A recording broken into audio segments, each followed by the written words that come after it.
And his sons, Isaac and Ishmael, buried him in the cave of Machpelah, in the field of Ephron, the son of Zohar the Hittite, which is before Mamre. So, despite the fact that Ishmael was sent away, I'm going to go back a couple chapters in the Bible to show you this scene here. And God said unto Abraham, let it not be grievous in thy sight because of the lad and because of thy bondwoman and all that Sarah hath said unto thee. Hearken unto her voice, for in Isaac shall thy seed be called. So it's through the lineage of Isaac that the Messiah would come. They are the people that are called and separated unto God. Ishmael is also the seed of Abraham. However, his seed is not a spiritual seed. His seed doesn't have is given different promises. Ishmael is promised that he would be a mighty nation too. But the promises of salvation, that comes through Isaac. And Ishmael was sent away. His mother was sent away. But there was still enough camaraderie. There was still enough of a mutual respect that both of them could show up and together bury Abraham. And so Isaac and Ishmael buried him in the cave. And that seems to me to be a touching moment between the two brothers. They came together. They both had respect and love for their father, Abraham. So Isaac, the chosen one, and Ishmaelite, these would be the descendants of Ishmael today. It would be the Arabians, and broadly speaking, the Ishmaelites saved Joseph. We're going to see that this is a reoccurring thing that happens, is that the Ishmaelites saved the chosen people. And they took him and cast him into a pit, Joseph into a pit. And the pit was empty. There was no water in it. So these are Joseph's brothers. And they sat down to eat bread. And they lifted up their eyes and looked, and behold, a company of Ishmaelites came from Gilead with their camels bearing spicery and balm and myrrh, going to carry it down to Egypt. So who's persecuting the people of God? Now, when I talk about the people of God, I'm talking about those who are actually keeping the commandments, not just professed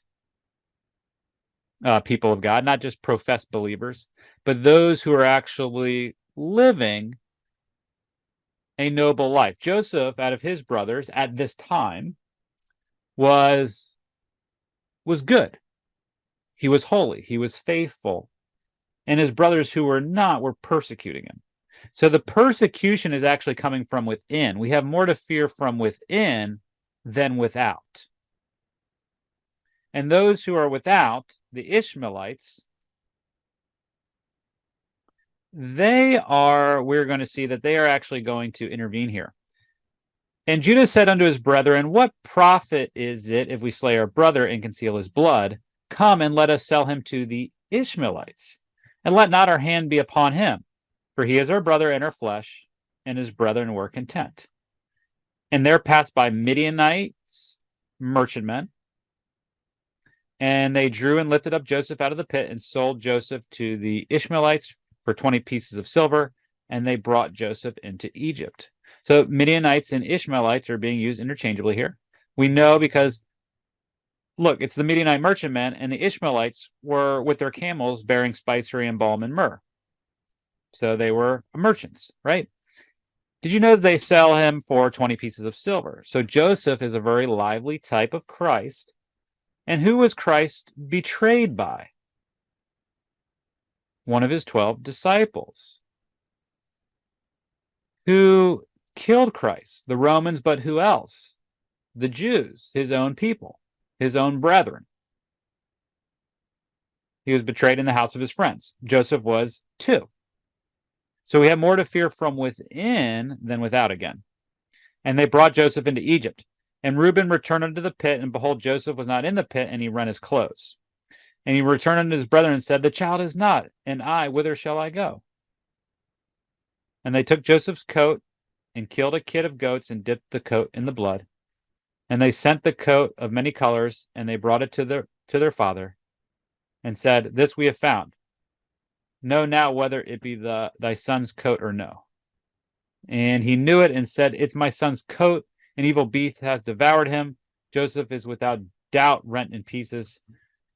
And Jacob rent his clothes and put sackcloth upon his loins and mourned for his son many days. And all his sons and all his daughters rose up to comfort him, but he refused to be comforted and said, for I will go down into the grave unto my son mourning. Thus his father wept for him. And the Midianites sold him into Egypt unto Potiphar, an officer of Pharaoh's and the captain of the guard.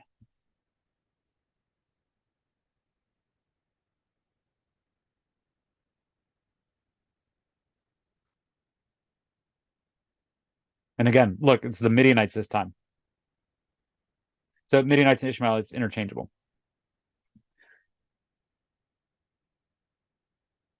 This is important for another Bible study. In Judges chapter 6, we have, and so it was when Israel had sown that the Midianites came up, and the Amalekites and the children of the east, even they came up against them. So the Ishmaelites are from the east. They are the children of the east, and the Midianites came up. And we know that Midianites and Ishmaelites are interchangeable. They come like grasshoppers. The desert locust is likened to the Ishmaelites in Bible prophecy. And why are the Midianites coming up? Why are these Ishmaelites coming up and plaguing them like a plague of locusts? Because Israel did evil in the sight of the Lord, because they were in apostasy. And so now you have the Ishmaelites coming to punish them, and they come like grasshoppers.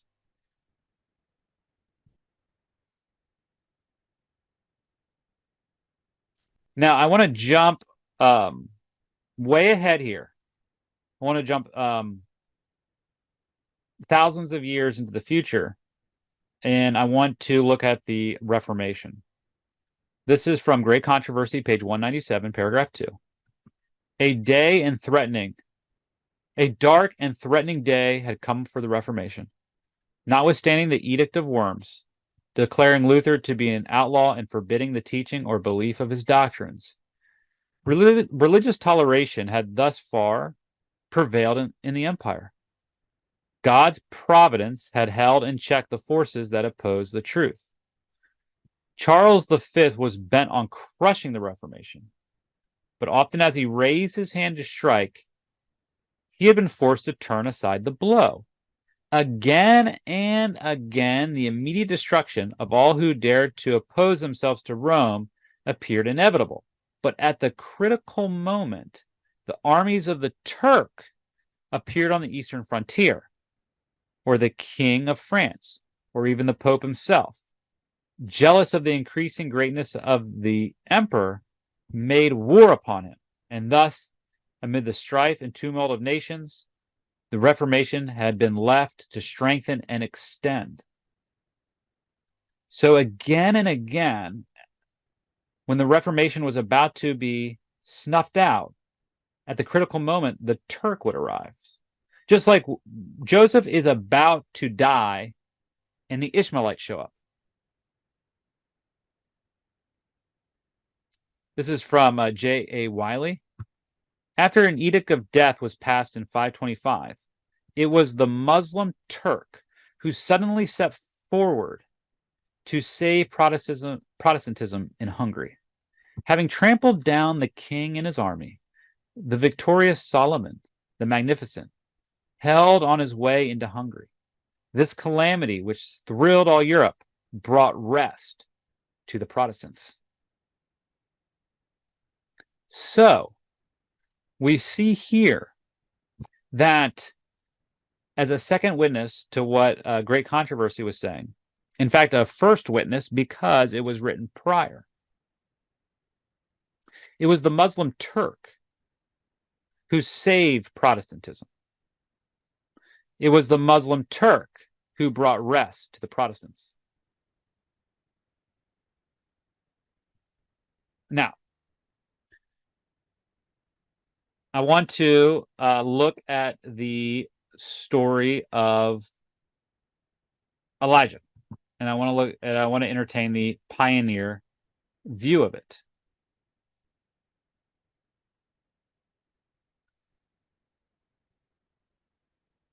This is a letter written July 14th, 1935.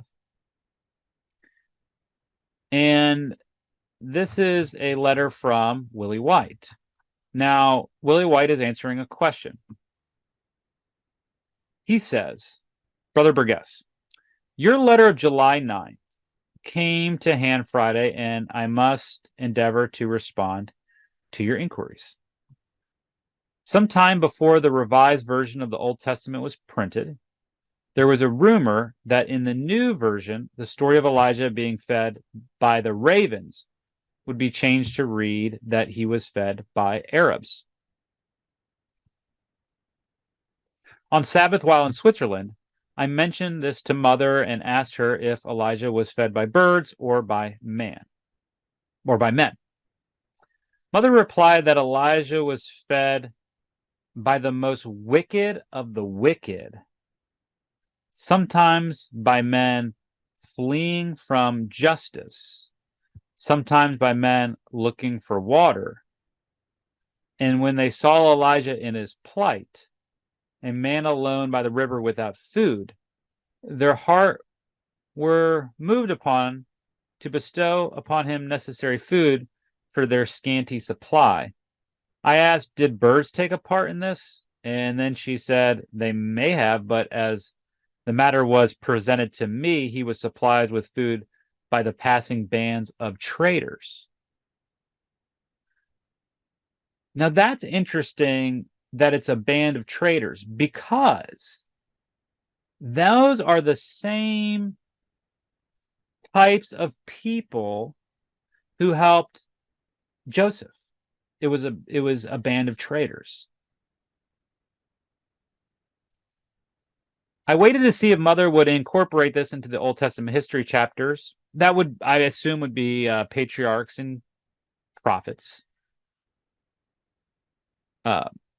patriarchs and kings, one of the two. I waited to see if Mother would incorporate this into her Old Testament history chapters, and when I saw she made no reference to it, I concluded that it was one among many matters revealed to her, the details of which she did not think best to put into publication. And there's a principle in the Bible that with truths that are more controversial, just share this with the wise. I assure you, Brother Burgess, I was glad to hear from you. I have been sorry that I was away from home at the time of your visit in St. Helena. I'm hoping that you are comfortably located and that I may meet you the next time I come to Southern California. In a letter which I wrote last Friday, I gave some information about the employment of my 5 younger children. If I can find a copy of this, I will enclose it to you. With kind regards and best wishes, I remain sincerely your brother, Willie White.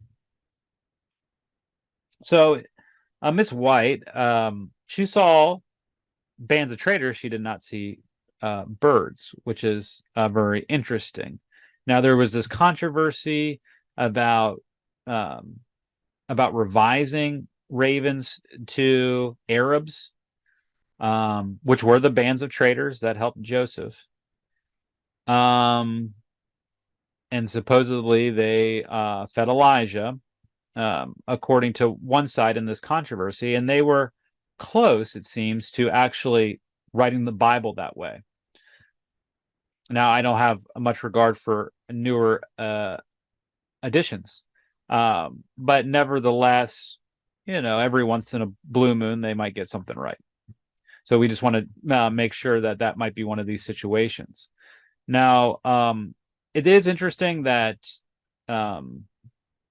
on September 25th, 1860, that the Review and Herald published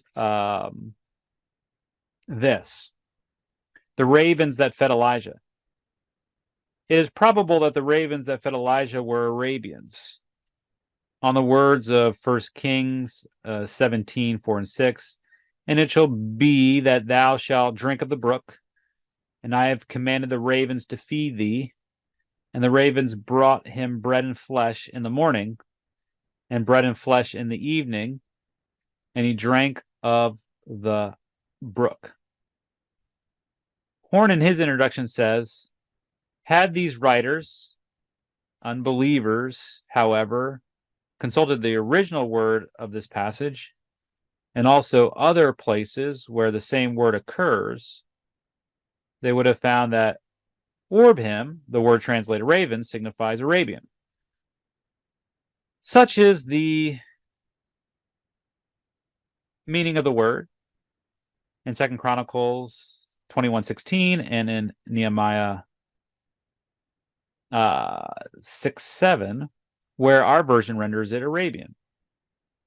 Now we learn from the Barish Rabbah, a rabbinical commentary on the book of Genesis, that there anciently was a town in the vicinity of Bersham where the prophet concealed himself, and are further informed by Jerome, a learned writer in the 4th century, that the Orban, or inhabitants of a town on the confines of the Arabs, gave nourishment to Elijah.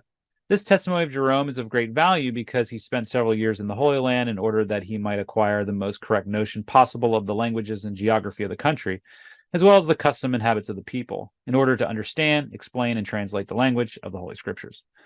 Although the common printed editions of the Latin Vulgate read Corui, crows or ravens, yet in 2 Chronicles 21:17 and Nehemiah 4:17, Jerome probably renders the same word, Arbin or Arabian, Arabians. What adds further weight to those testimonies is the fact that the Arabic version considers the word as meaning a people, Arabian, and not ravens or fowls of any kind. We may also add that the celebrated Jewish commentator Jarchai gives the same interpretation. It is therefore most likely that some of the inhabitants of Oreb or Orbo furnished the prophet food, being specially and divinely directed to do so. So we have an argument. It's an argument based on the ancient languages, that the word in Nehemiah 6:7 and 2 Chronicles 21:16 is rendered Arabian in one place, but in another place it's rendered as raven. Now, I would like to show you a document. We're going to go a little bit deeper into the ancient languages. I pulled off this PDF from offline. It's by a man named John Weston. I know nothing of him. However, he may be onto something, so I wanted to give his study a fair shot. So we're going to go through it, and we'll test its validity.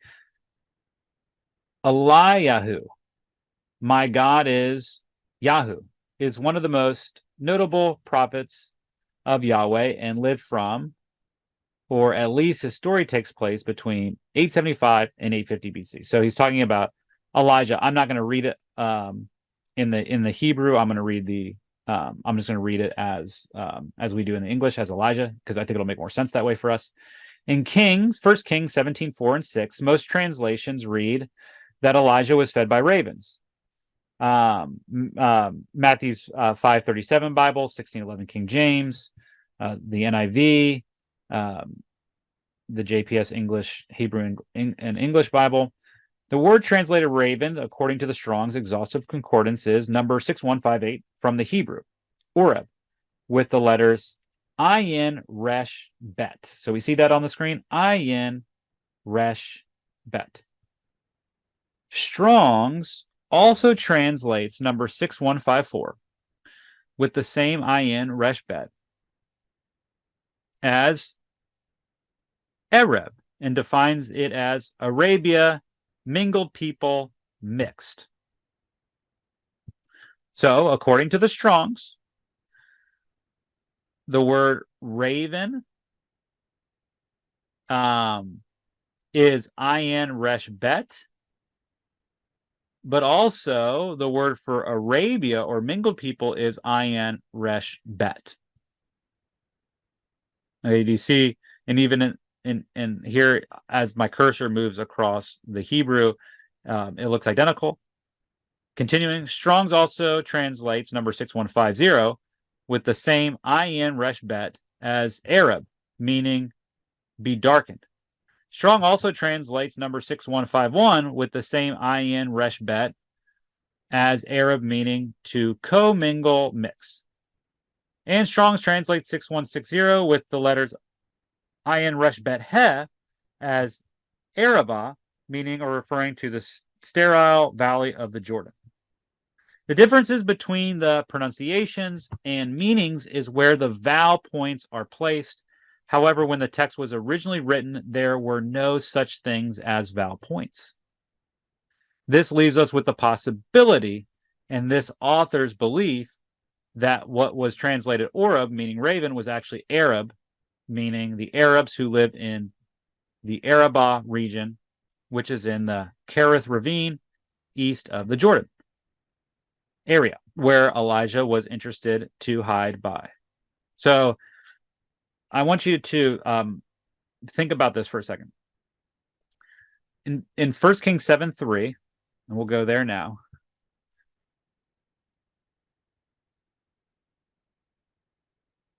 Elijah, and get thee hence, and turn eastward, and hide thyself by the brook of Cherith, that is before the Jordan.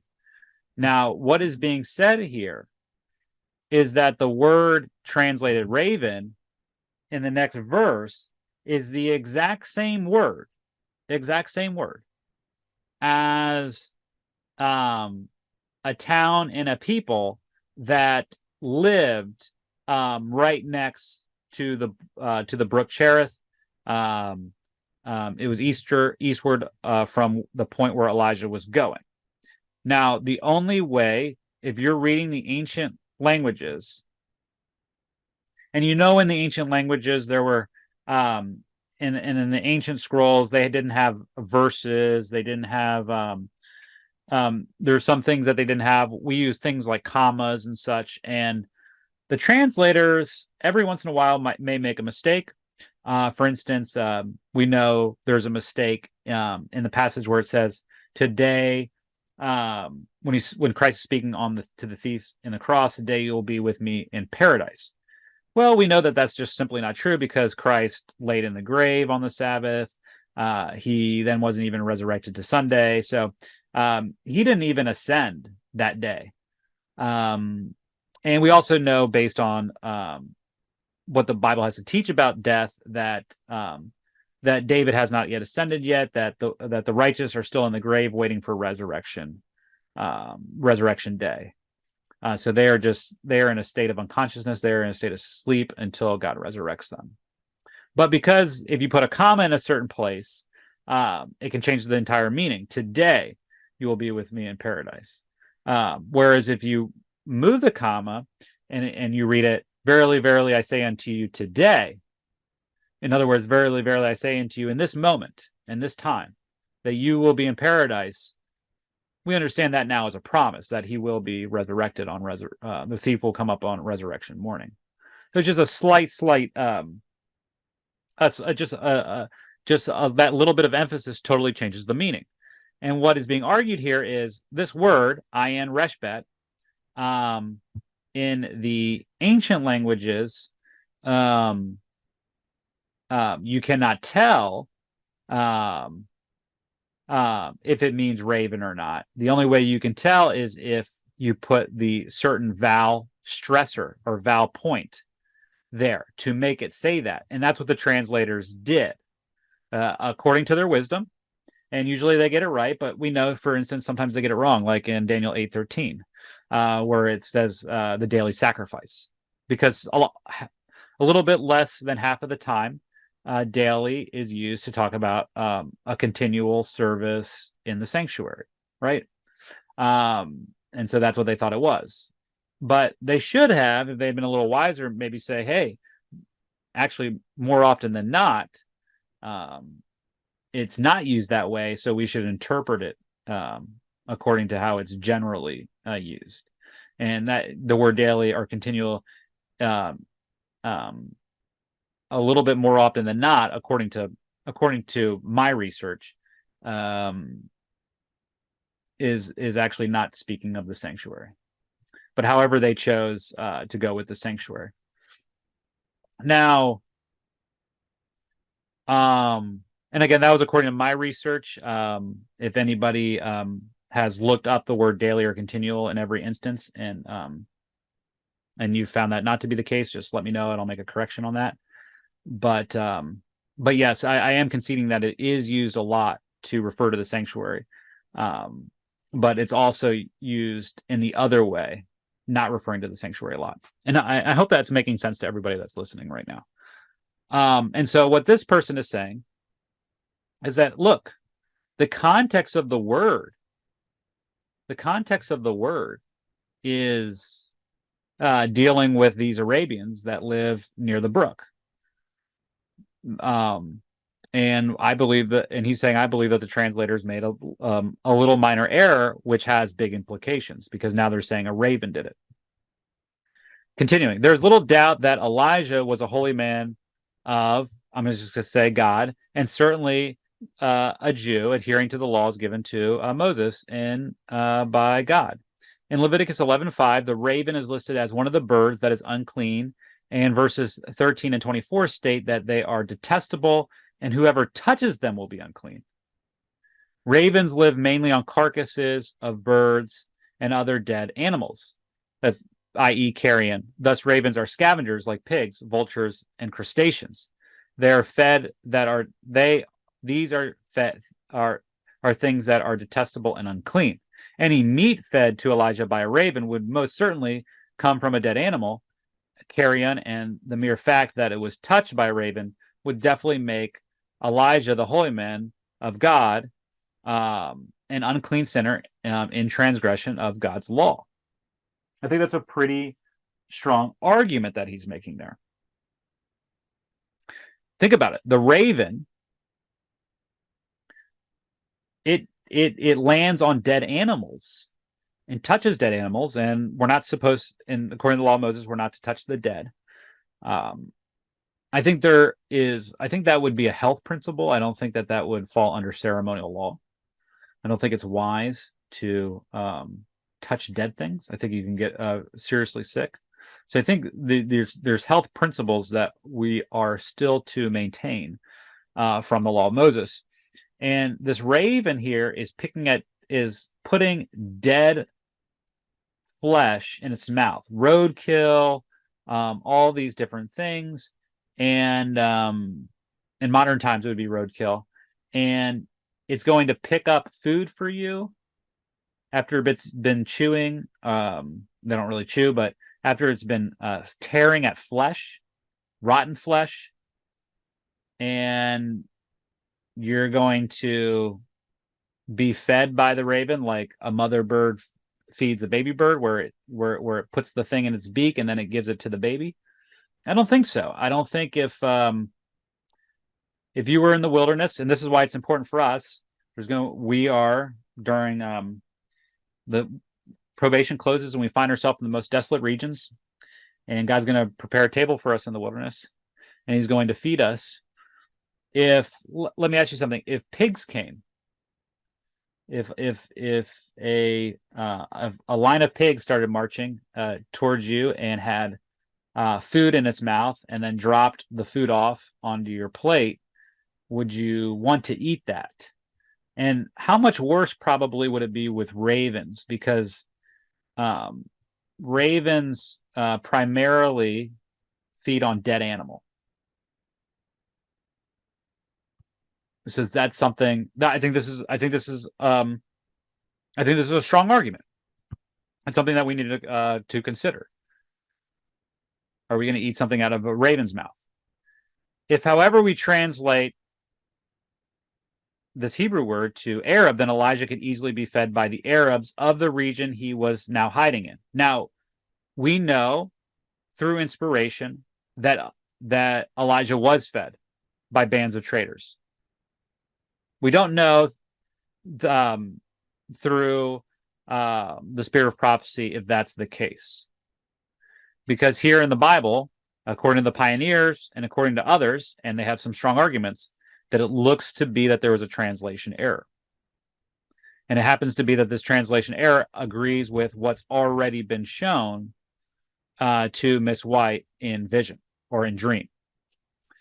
There was much animosity between the Arabs and the Jews. Thus, this is even a greater miracle of God to command the Arabs to feed a Jew meat twice a day.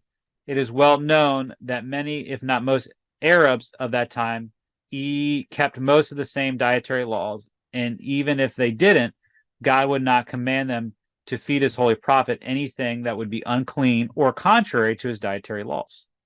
That's also true. That if he did use Arabs, he wouldn't have them bring food to him that wasn't in harmony with the law of Moses. However, I believe that the ravens by default are violating that principle because they're tearing at dead flesh, and now they're in their same mouth. They're going to put clean food.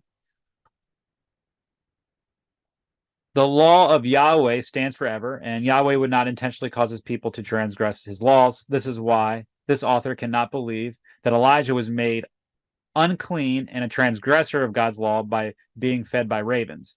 It was most certainly Arabs. So this person's conviction is very strong.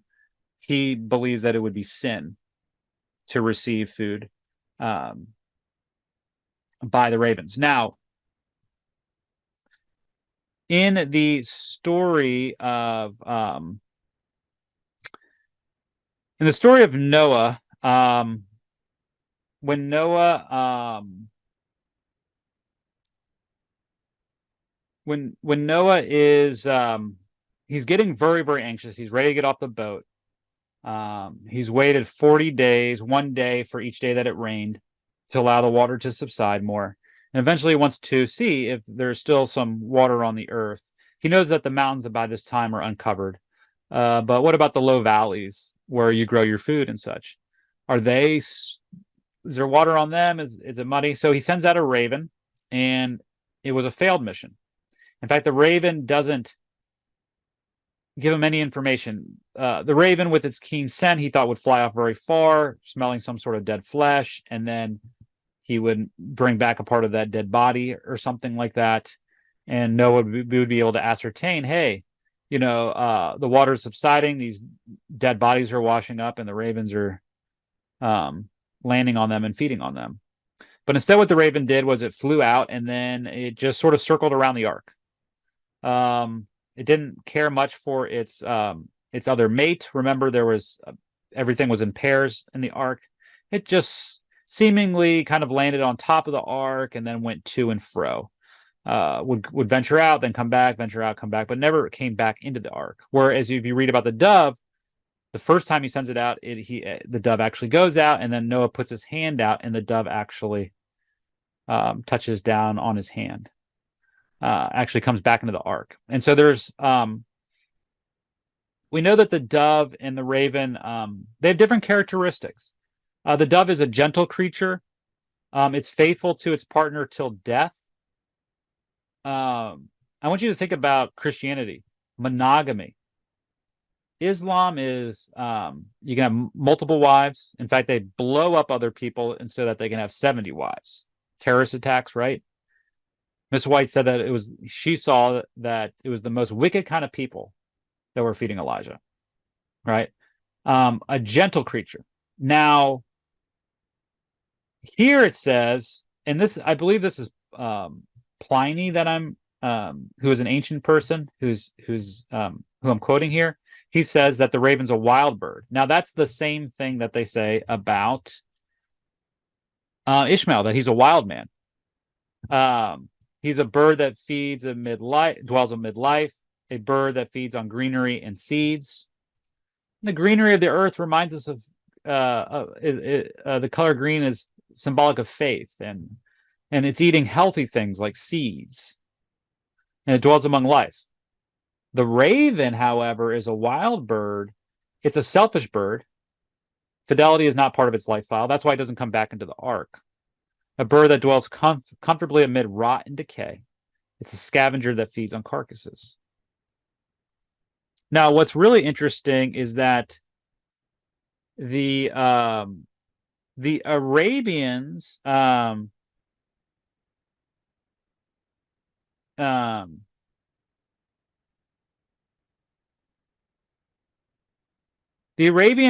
very much revere the raven. In fact, ravens have this interesting. There's an interesting phenomenon that's been observed, and they say that ravens, they have funerals. So when a raven dies, lots of other ravens will come by the dead body, and they will check out the dead raven. And it's almost like they're trying to ascertain why did he die and how can we avoid death in the future.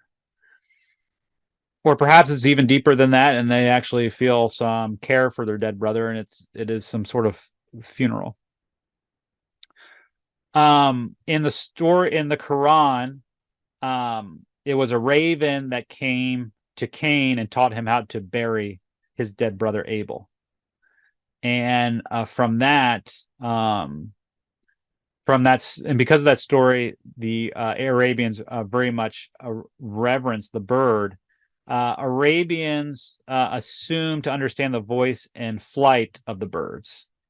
Especially was he regarded as a prophet of weather, as inferred from his flight and cry. So they believe that they can determine how the weather will be based on the behavior of the raven. And that might be so. I don't know. I mean, there is this idea from the Bible. You'll notice in Matthew 16:3, it says, "And in the morning it will be foul weather today, for the sky is red and lowering. O ye hypocrites, ye can discern the face of the sky, but can ye not discern the signs of the times?" So Christ concedes to the priesthood in his day. You folks are quite good at predicting the weather. You can see based on the color of the sky, based on the cloud formation, what the weather will be like the next day. So perhaps the Arabs can do it from the raven. I'm not sure, but the thing that's interesting is when Noah sent out the raven before the dove, that was a failed mission. Where the dove ends up on the second trip bringing back the olive leaf, symbolizing reconciliation. And Noah was able to ascertain that, okay, now the earth is ready to yield to me. Pliny describes him as a wild and forgetful bird who forgets to come back to his nest.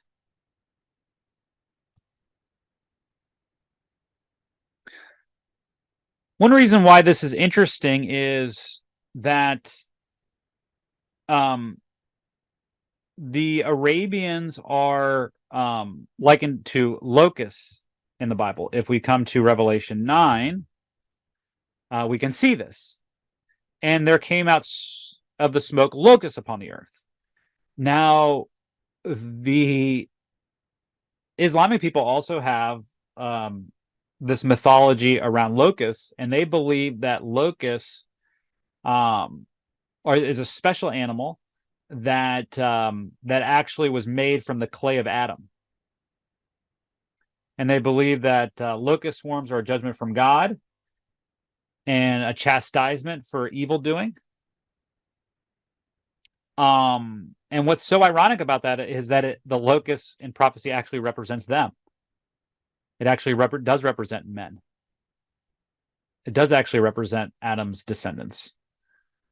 And it's also very interesting that the raven, which is a wild animal, which is a very wild bird, and that's how the Ishmaelites are. And in this translation, which I believe is in error, that it would be that bird that they reverence so much that actually does represent them.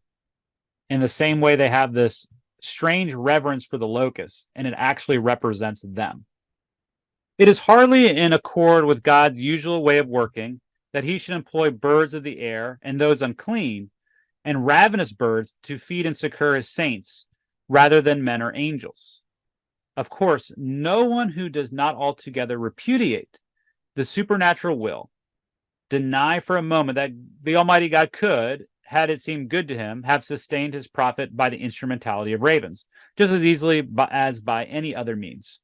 So first, let's just get this out of the way. If God wants to feed, if he really wanted to, he has the ability or the power to feed his people with ravens. We all concede that.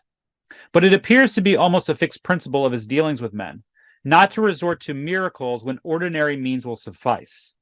Or if he does not employ miracles, they are never bizarre or fantastic. They are not such as to suggest the idea of fable or legend. They are invariably the simplest and directest means to the end. And it is submitted that this prolonged and methodical ministry of ravens is altogether unlike God's methods of procedure on other occasions. It was an angel who succored Hagar and Ishmael in their needs. It was an angel that fed Elijah himself a few years later. They were angels who ministered to our blessed Lord after his long fast. But God's chief means, it is always to be remembered, is man. Now, again, Miss White envisioned is seeing men, wicked traders of, wicked merchants feed Elijah. Just like it was merchants that helped Joseph in his time of need. And it is to be carefully observed that when, about this very time, not one, but 100 prophets were threatened, just as Elijah was, with death, no miracle was wrought to save their lives or to supply their wants, but they were fed by human agency with bread and water. 1 Kings 8:13. So none of the other holy men were fed with ravens, but they were actually fed with men. But it is still more significant that elsewhere in this narrative, which is characterized by the profoundest sobriety and reticence, there is what we may almost call a studied absence of the miraculous element. No miracle is wrought to protect Elijah against Jezebel, but he must consult for his own safety by flight. He is sent to the brook of Cherith because there is water there. In other words, God chose that hiding place in order to obviate the necessity for a miracle. And when the water of the brook dries up, no miracle is wrought to prolong the supply. But the prophet, at the risk of detection, must go forth and seek it elsewhere. And at Zarephath, he is fed not by ravens, but by human agency, by a widow woman. It is true a miracle appears to have been wrought, but the narrative has so little idea of effect and gives so little prominence to the supernatural that even that is doubted. Now, obviously, it did happen. To put the interpretation of ravens consequently on the word, provided it will yield any other meaning, appears to do violence to the spirit of the context and to the tenor of Scripture generally. And I think that's important too, because we need to consider rules of interpretation. That this word that's used in the Hebrew also means Arab, and that the context seems to indicate that it would be Arab. That the tenor of scriptures generally, that God doesn't use fables or legend or any sort of bizarre or fantastic events, generally speaking, to work miracles.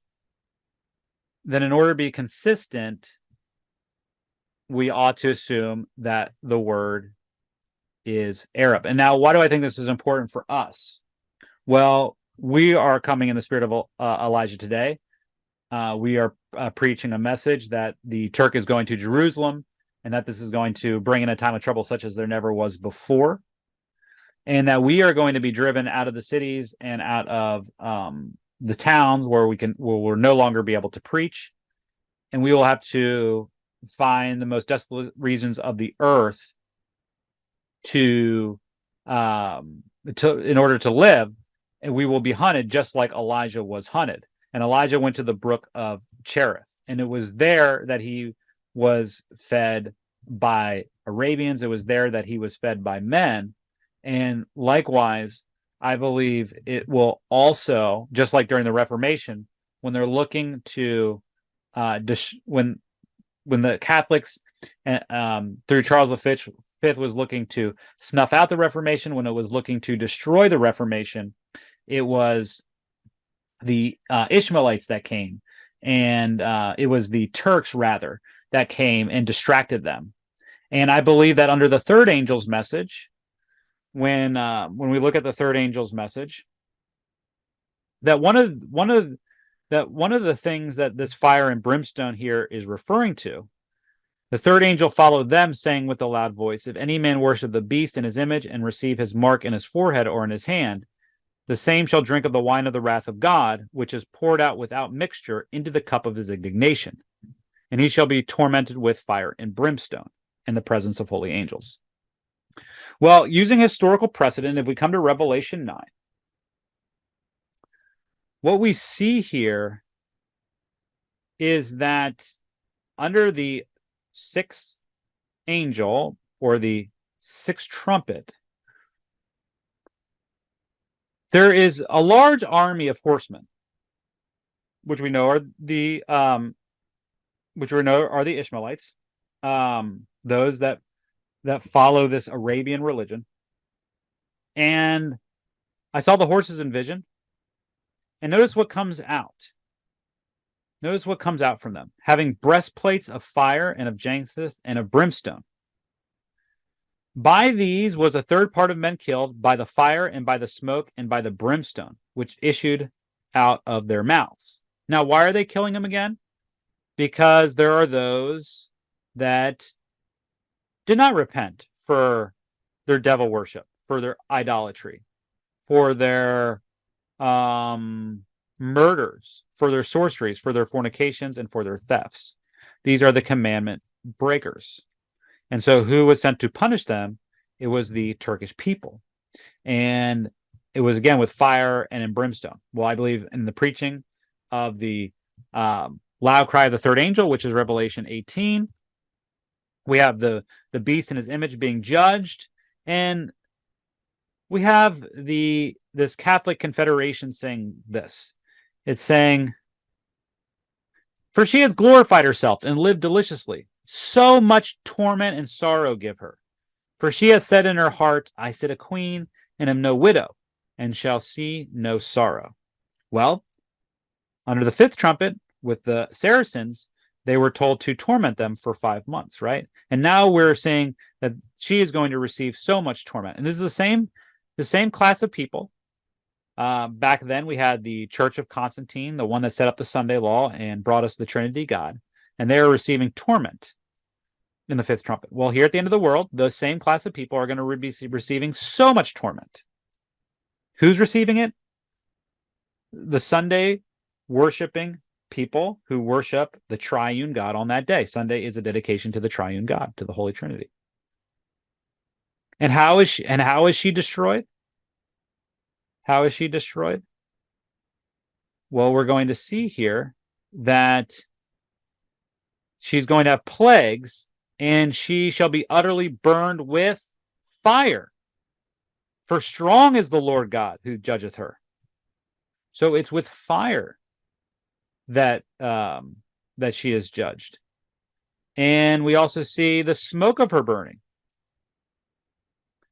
And we also see that it's because that for in her was found the blood of the prophets and of the saints and of all that were slain upon the earth. So again, it's Babylon. It's those within that are killing the prophets and the saints. This is the mystery of iniquity. It's actually those who are professing to believe God and to follow God who are killing the saints. It's our enemies. And who is going to punish them for it? It's this other class of wicked men. God uses sin to punish sin. And he's going to punish them with fire. He's going to punish them with brimstone. There's going to be smoke of her burning. And she's going to receive so much torment. And this is by the hands of the Islamic people. This is by the hands of the Turk and their allies that this is happening. This is the third woe here that we're reading about. Behold, the third woe cometh quickly. Revelation 18 message is a message of the third woe. It's a message of the fall of Babylon and her judgments because of her wickedness, because of her idolatry, and because of her persecution of the prophets and of the saints. And so as we preach this message, Babylon is fallen, and has become the habitation of devils and the hold of every foul spirit and the cage of every unclean and hateful bird. For all nations have drunk of the wine of the wrath of her fornication, and the kings of the earth have committed fornication with her, and the merchants of the earth are waxed rich through the abundance of her delicacies. Revelation 18, 1-3 was fulfilled when Islamic terrorists flew planes into the World Trade Centers and brought America to her knees. And this is what we should expect more of these types of judgments, more fire and brimstone, and more destruction and more wrath from God. And as the Catholic Church, through its laws, which will contradict the laws of the Constitution and will make the Constitution void and will make God's law void by legislation, another voice is heard from heaven saying, "Come out of her, my people, that ye be not partakers of her sins, and that you receive not of her plagues. For her sins have reached unto heaven, and God hath remembered her iniquities." Sins of Babylon reach unto heaven when the law of God is made void by legislation, when Sunday law, the spurious Sabbath, is uplifted and made binding upon men. And this is one of the reasons that this is being done, is to crush God's true people. And as they move to crush us, like Charles V during the Reformation, we will see at the appointed time that God will send a class of wicked men, very wicked men, to come and to make war with Babylon. And so there will be war in the future. It's very similar. And in fact, it's really no different than what happened during the Reformation. And so I will end it there. I thank everybody for listening in. May God bless you.